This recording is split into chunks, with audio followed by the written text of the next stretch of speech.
더 이상 비밀이 아닙니다. 청소년들의 불안과 우울, 섭식 장애, 포르노 노출, 자살률은 충격적일 만큼 높게 유지되고 있습니다. 교회 안팎을 막론하고 우리는 스마트폰과 소셜미디어가 청소년의 뇌에 끼치는 해로운 영향이 단지 몇 번의 대화나 최신 자녀보호 설정 또는 성숙한 10대라면 충분히 이겨낼 수 있다고 착각해왔습니다.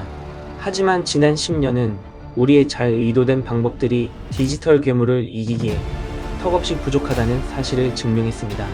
그렇다면 진짜 효과적인 방법은 무엇일까요? 스마트폰은 단지 어쩔 수 없이 감수해야 할까요? 아니면 더 나은 대응 방식이 존재할까요? 클레어 모렐은 자신의 신간 저서에서 기술을 디지털 간접 흡연이라고 표현합니다. 그녀는 이렇게 말합니다.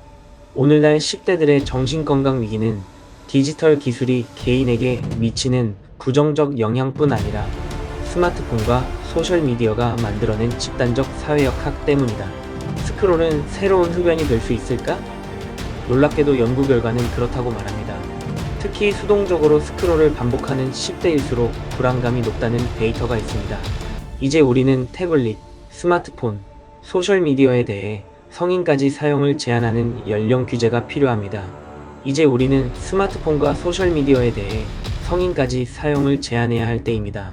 조너선 하이트는 불안한 세대를 통해 그 심각성을 폭로했고, 호주와 스웨덴과 같은 나라들은 이에 용감히 대응했습니다.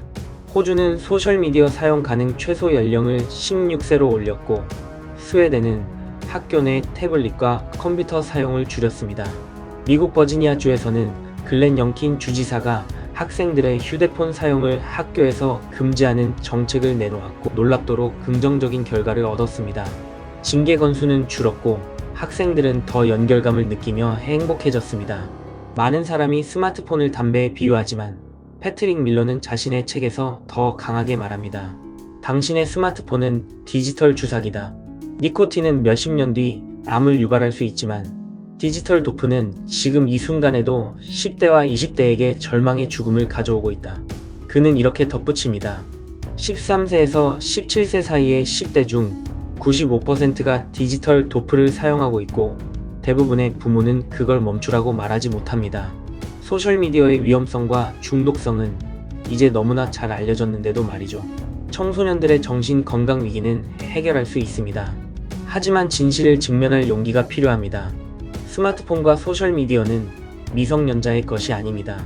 공부도 잘하고 교회도 잘 다니면 괜찮다는 말로 디지털 도프를 합리화할 수는 없습니다. 부모를 비난하거나 조롱하자는 것이 아닙니다. 다만 교회는 더 높은 기준을 제시해야 합니다.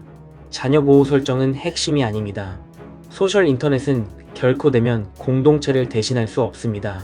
최근 저는 스마트폰에 자녀 보호 설정을 해둔 한 엄마와 대화를 나눴습니다. 그녀는 자녀가 17세 이상 등급의 앱을 다운로드하지 못하게 제한했습니다. 하지만 그녀는 어떤 앱들은 4세 이상 등급임에도 불구하고 포르노나 섭식 장애 관련 정보가 포함될 수 있다는 사실을 알지 못했습니다. 앱스토어는 실질적인 기준이나 규제를 따르지 않습니다. 유타주는 앱스토어 책임법을, 텍사스는 유사한 법안을 통과시켰지만 나머지 48개 주는 여전히 무방비 상태입니다. 공부도 잘하고 교회도 잘 다니니까 괜찮다는 이야기는 이제 그만해야 합니다.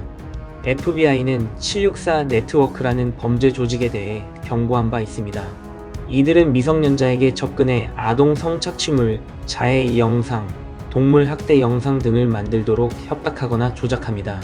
FBI는 미성년자의 사진이나 영상이 온라인에 올라오는 순간 그들은 표적이 될 수 있다고 경고합니다. 교회의 SNS 피드라도 예외가 아닙니다. 좋아요 몇 개가 이 위험을 감수할 이유는 되지 않습니다. 40년 전 닐 포스트먼은 죽도록 즐기기에서 이렇게 썼습니다. 세서미 스트리트는 아이들에게 학교나 배움을 사랑하게 만드는 것이 아니라 TV를 사랑하게 만든다. 마찬가지로 인스타그램은 공동체를 사랑하게 만들지 않습니다. 유튜브는 봉사를 사랑하게 만들지 않습니다. 틱톡은 창의성을 키우지 않습니다. 이 플랫폼들은 단지 인스타그램, 유튜브, 틱톡을 계속 소비하도록 아이들을 훈련시킬 뿐입니다. 인터넷 전체를 부정하지 않더라도 아이들이 중독적인 알고리즘 앱에 노출되는 것은 막을 수 있습니다.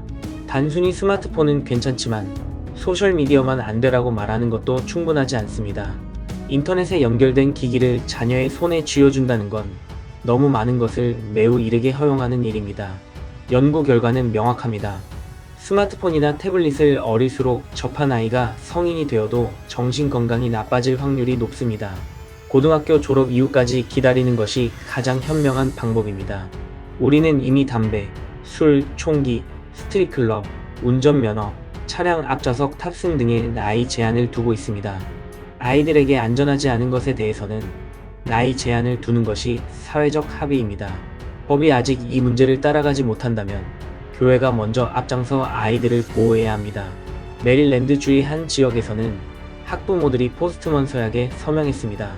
이들은 자녀에게 스마트폰과 소셜미디어 접근을 제한하고 대신 전통적인 방식으로 가정 간의 친밀한 우정과 공동체를 만들어 가기로 약속했습니다. 새로운 일을 하는 건 아니지만 의미 있는 일을 하는 것입니다. 인터넷 전체를 반대할 필요는 없습니다. 하지만 소셜 인터넷은 미성년자에게 부적절하다는 입장은 분명히 해야 합니다. 우리 가족은 집에 유선 전화를 설치했습니다. 몇몇 친구 가족도 마찬가지입니다. 아들들은 친구들과의 약속을 잡거나 숙제를 확인할 때 유선 전화를 사용합니다. 친구 부모님들도 전화 응대를 흔쾌히 받아주시고 아이들의 대화 능력을 칭찬해 주시곤 합니다.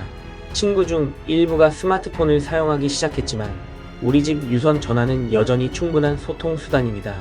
그리고 앱 업데이트로 자녀 보호 설정이 무력화될 걱정도 없습니다. 인터넷 문화의 부정적인 영향은 가정과 교회 안으로 깊숙이 스며들었습니다. 잘 사용하는 법을 가르치자는 접근은 별다른 열매를 맺지 못했습니다.